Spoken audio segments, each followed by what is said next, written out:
বই পড়তে চায় সে খুলেও পড়তে পারে। আর শয়তান সে তার জন্ম হয়েছে কত আগে, তার সব মুখস্থ, আপনার বই পড়ার দরকার নাই তো, সে তো পরীক্ষা দিবে না।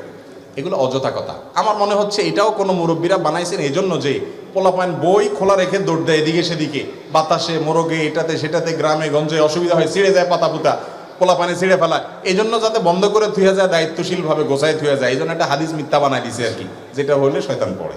বুঝেন নাই কথা? এরকম অনেক কিছু আছে। কোরআন হাতে থেকে পড়লে কি করা লাগে? ওই যে ডাইল দিতে হয়, চাল দিতে হয়, লবণ দিতে হয়, এক এক এলাকায় এক একটা আছে।